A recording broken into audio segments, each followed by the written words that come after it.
What is going on, guys? Welcome back to the ZigZag. My name is Corbin, and thank you for joining me here today.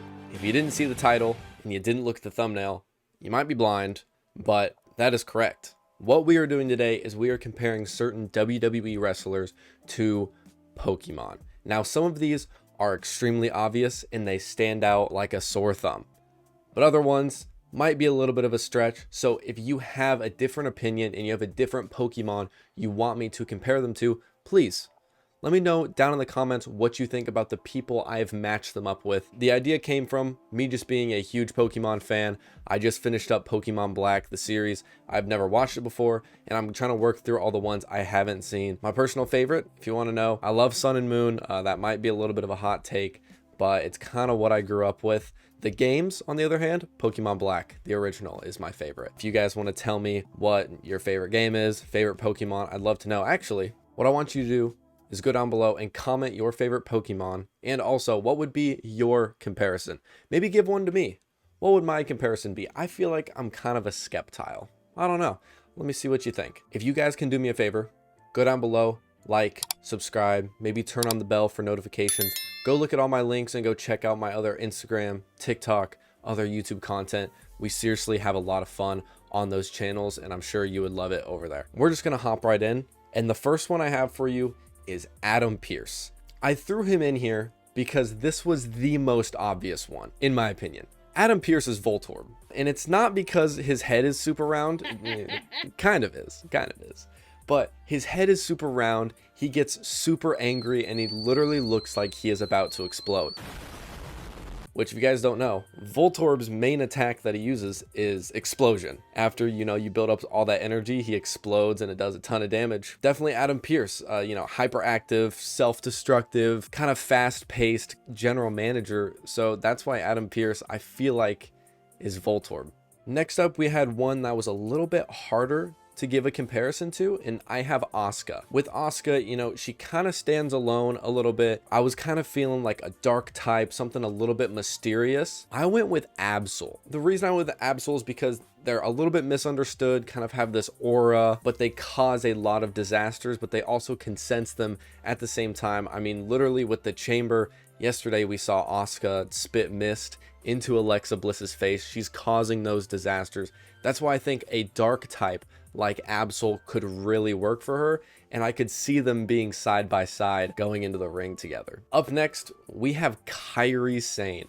Now, for Kairi, I was looking through and I had a few different options. The first one I immediately thought of was Surskit. Very quick, very agile, hard hitting, but also if it gets hit one time, it's a little bit flimsy. Kind of reminds me of Kairi Sane, but then I moved down to, I think it's Gen 9 or Gen 10. It's one of the games I hadn't played yet, and I saw this Pokemon that I could not resist giving to her. Tinkatuff, mischievous fairy steel type Pokemon that carries this oversized hammer that does a ton of damage, but also at the same time, it's very small. You shouldn't underestimate it. The big hammer element reminds me of Kairi Sane's insane elbow. So I kind of wanted to blend those two together to give her Tinkatuff. If you think Surskit is better, you can go with that. But Tinkatuff being that fairy type, that is what Kairi is to me. She is the epitome of a fairy type. So that's why I'm giving her Tinkatuff. I think that's her best counterpart, but let me know what you think. Next, we are moving into the Vision. First up, we have Paul Heyman. I threw Paul Heyman in here because this one is also super obvious. I'm gonna give you a second. You think of Paul Heyman, what Pokemon do you think of? For me, it was Malamar, 100%. Hypnotic, takes control of people, definitely evil, dark type, super psychic. That is what Paul Heyman is at his core. He is a manipulator, just like Malamar. We see it numerous times throughout the Pokemon series. You have Malamar becoming this kind of hyper overlord type character who is controlling all the people around him, which is usually Team Rocket, maybe takes control of certain Pokemon to do his bidding while he kind of just sits there. That is the perfect representation of Paul Heyman, so I'm giving him Malamar. Next up, we have Austin Theory, and this one was a little bit of a tough one because I wanted to find someone who had a high self-confidence, but also at the same time held himself with a little bit of swagger, but was really down with the ground and pound type aspect of fighting. I picked a ground and dark type Pokemon. If you don't know who I'm talking about, I gave him Krokorok. Krokorok's special ability is called Moxie. Basically, every time he gets an elimination or defeats a Pokemon, he raises all of his stats because he's getting hyped up that he just beat somebody. It's kind of this swagger that he has, which is another move that he is able to use. And I feel like that fits Austin Theory so well. And along with that, I feel like the two together could just be a really cool vibe. Tough, pretty territorial, always ready to throw hands. And that kind of describes both of them as a whole. And I feel like the ground dark type just fits with Austin Theory so well, and I can't really even tell you why, which it's going to be a lot of these on here. I can't 100% tell you why I'm thinking this. It's kind of just a feeling. So Austin Theory being paired with Krokorok just makes sense in my head. Next up, we got the Maverick, Logan Paul. This one was a little bit tougher until I was looking at my Pokemon collection and I saw Thievul. Thievul is perfect. Super agile, a little bit high flying, 100% dark type. That is what Logan Paul is. The description here literally says a sly fox-like dark type thief that uses clever tactics and distractions to outsmart opponents. More brains than brute force. If that is not Logan Paul, I don't know what is. If you can somehow find a better example to put with Logan Paul, put it down in the comment sections, but I don't think you can. Next, we have Brawn Breaker, another pretty obvious one. I wanted a fighting type that was just 100% ball of rage. And if he's not already in your head, I'm talking about Primeape. Primeape is just pure rage as a whole. I mean, you see it in the original series with Ash, and he catches his Primeape, and this thing is just a ball of muscle getting ready to run at whoever he sees. Super territorial, and that just describes Brawn Breaker absolutely perfectly. Next up, we got Big Bronson Reed, and there were a lot of choices I was going to give to him, but the one I decided to go with was Rhyperior. I gave Bronson Reed Rhyperior because it's a massive armored Pokemon. My description here says slow, heavy, and built to bulldoze anything in its path. That seems very fitting for Bronson Reed, and that rock type really seems like something that would fit with Bronson as well. It would be pretty cool if, Rhyperior could use like Surf, so we could kind of replicate the Tsunami. If you could find a water type Pokemon that is also similar to Rhyperior and, the armored powerhouse kind of aspect, let me know. But I don't think there is one, so I gave him Rhyperior. Next up, we have the Missing. I mean, we don't know where he's at. We haven't seen him in such a long time. Chad Gable, I gave him Machamp. Machamp is the four-armed fighting type powerhouse that everyone knows and loves. I feel like there wasn't any other option for Chad Gable because it is this strong fighting type that we see numerous times throughout the show being shown in like wrestling events or things of that nature. So I felt like giving Machamp to Chad Gable was pretty dang obvious. Next up, we have Bailey, and she was definitely a tough one. I was trying to find a Pokemon with purple hair that also kind of fit her character a little bit. I couldn't really find one, so I just decided to kind of just go with my gut on this one. I picked Serena. The reason I picked Serena is because, a regal, high pride, grass type Pokemon, and she's kind of elegant, but at the same time, she kind of demands respect. So I feel like that vibe kind of works. They have cool multicolored hair. I just feel like they would fit well together. I don't 100% know if that's the best pick for her, but out of all the people I saw, I felt like Serena and the grass typing could really fit with Bailey quite well. Next up, we have Becky Lynch. And with Becky, this was also a tough one. I kind of wanted to try and find an Irish type Pokemon to kind of go back with Becky's roots. I picked Komodo, a disciplined dragon fighting type warrior. That is a little bit what Becky is. Becky is unlike any women's wrestler we've ever seen before. I think she's one of the greatest to ever do it. And Komodo battles with honor, and it really thrives off of punishing its enemies if they get in their way. And that really fits Becky Lynch quite well. And I think Becky Lynch does have aura.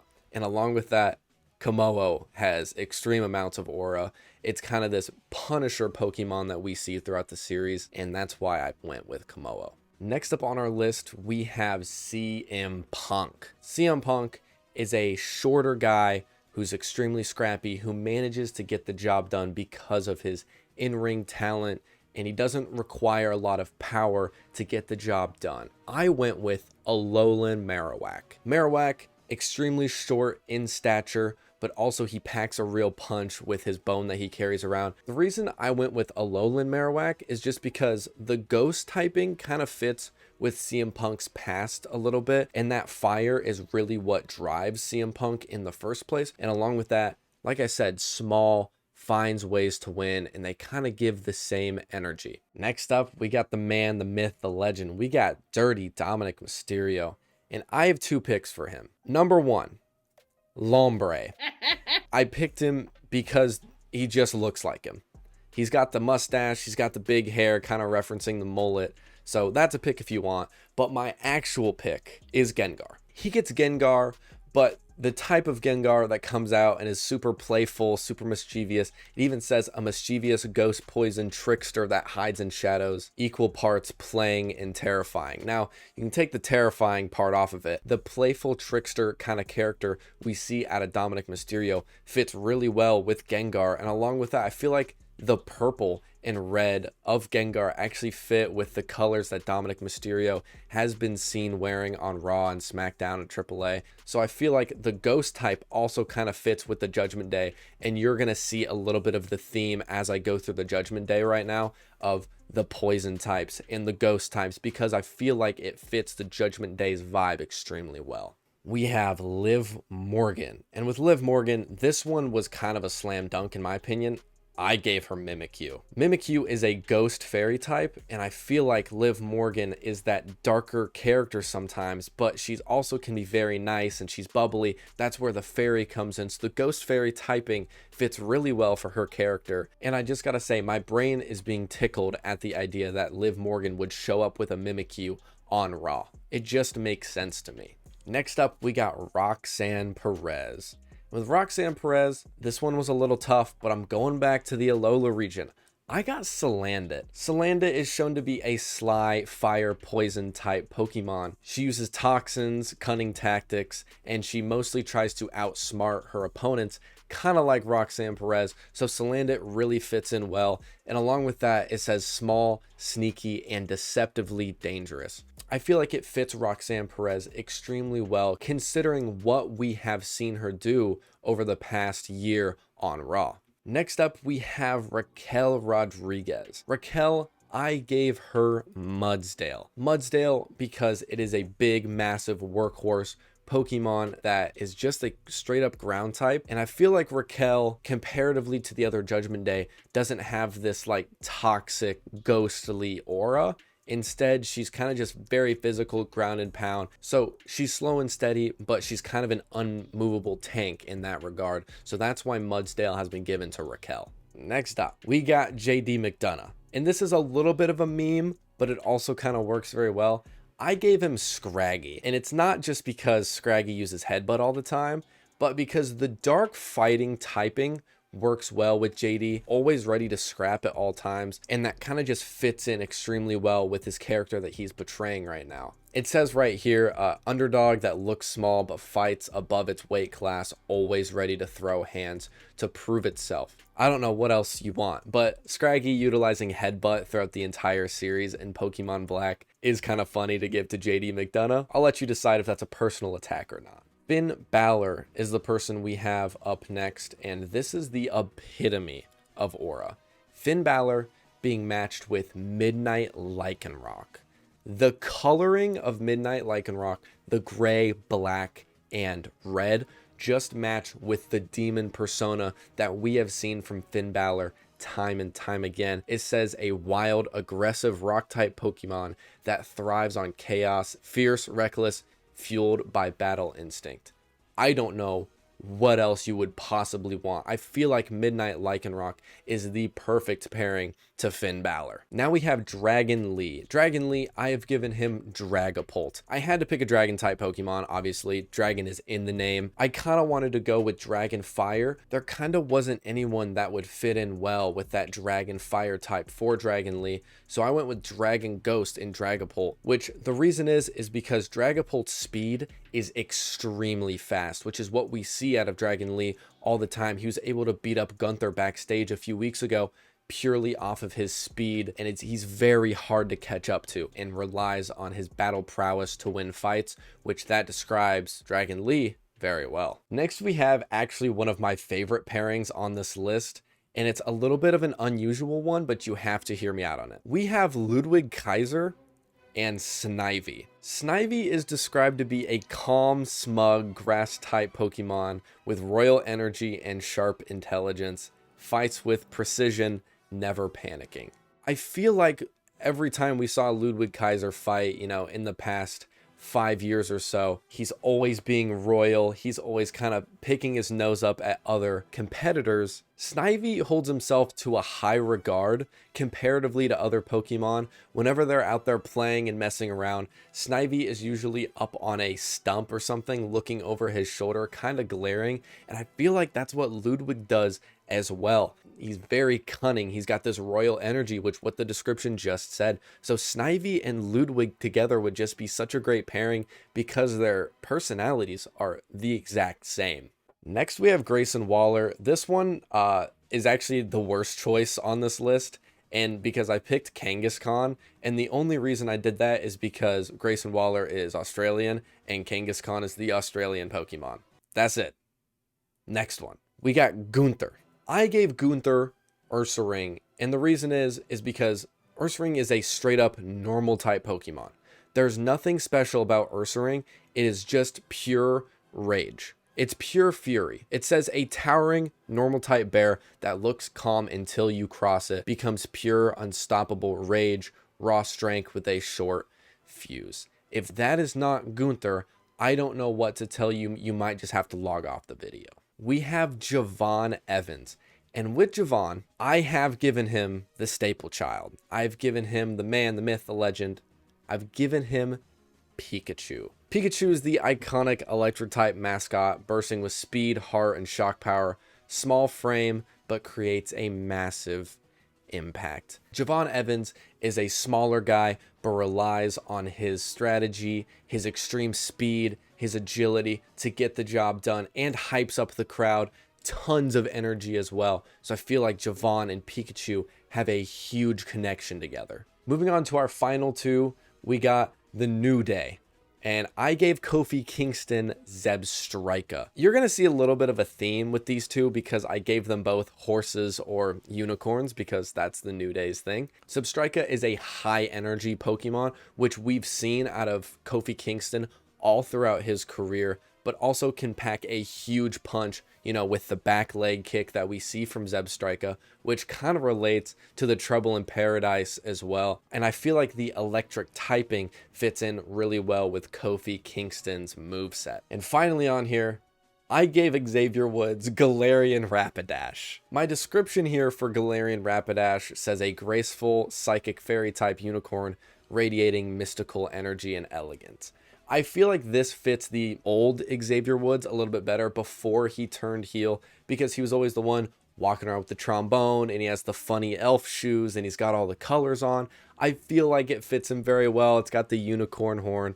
So take this one with a grain of salt, but I feel like this would fit the old Xavier Woods very well. I want to thank you guys for joining me in today's video. If you would go like, subscribe, and check out my other videos. Make sure to turn the bell on for notifications to look for the next part of this video. It should be coming out within the next couple of weeks. I want to thank you guys for watching, and I hope you have a wonderful day.